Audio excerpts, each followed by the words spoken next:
Assalamualaikum warahmatullahi wabarakatuh.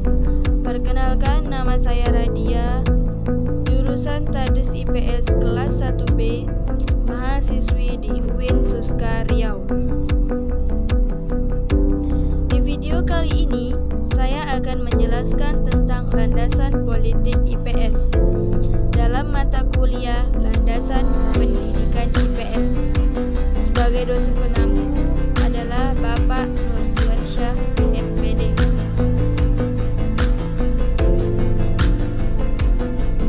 Yang pertama yang akan saya bahas yaitu landasan politik.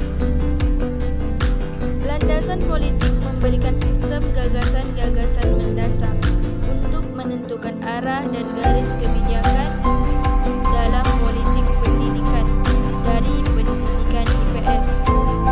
Peran dan keterlibatan pihak pemerintah dalam landasan ini sangat besar, sehingga pendidikan tidak mungkin steril dari campur tangan unsur birokrasi.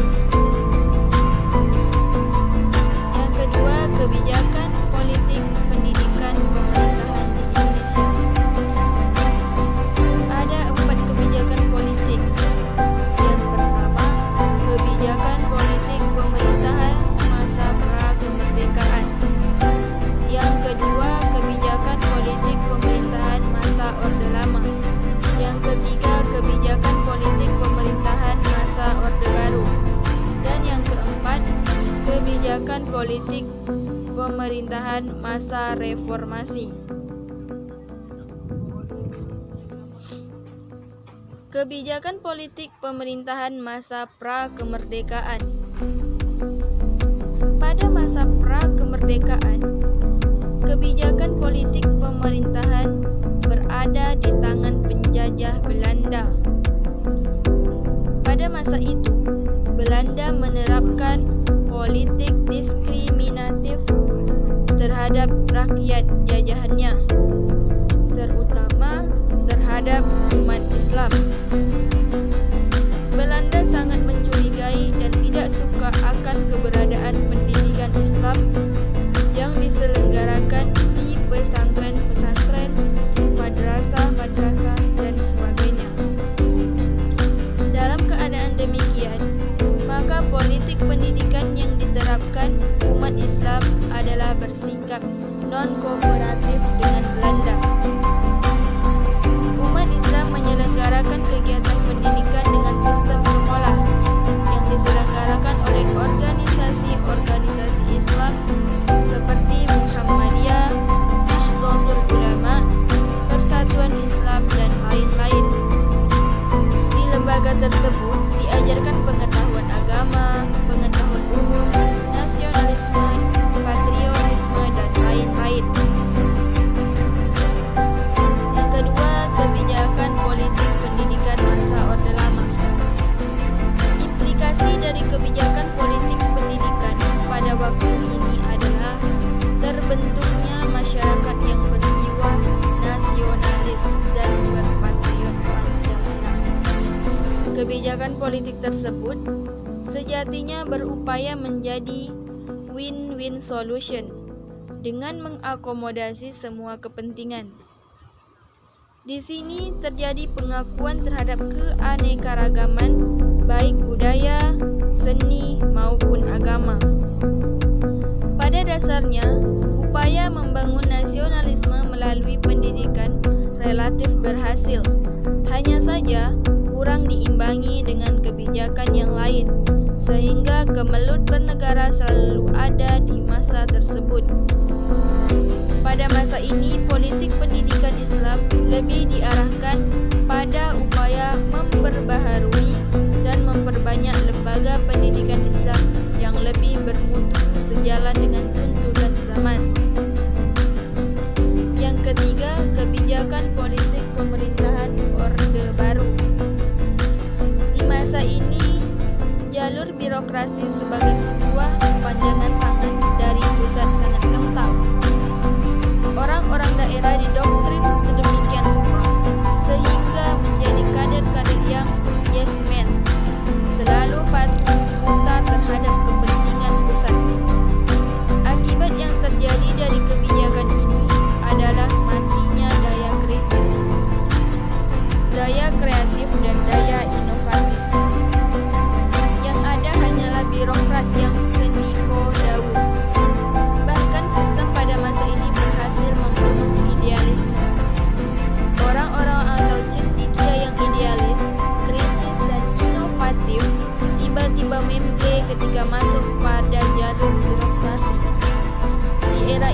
telah terjadi penyeragaman sehingga budaya daerah, seni daerah, dan kearifan lokal mengalami nasib yang tragis. Bahkan banyak yang telah mati. Yang tersisa hanyalah seni dan budaya yang sifatnya mondial.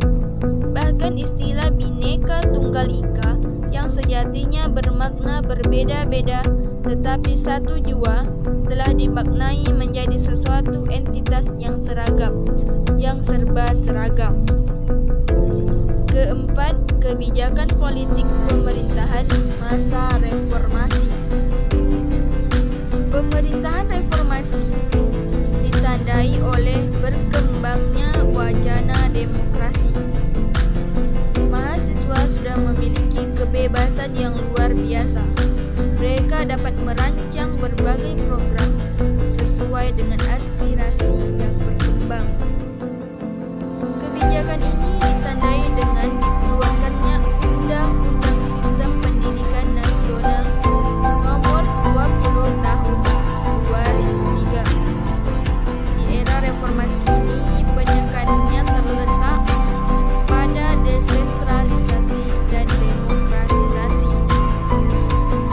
Kebijakan politik yang paling disorot pada masa ini adalah kebijakan tentang otonomi daerah dalam bidang pendidikan.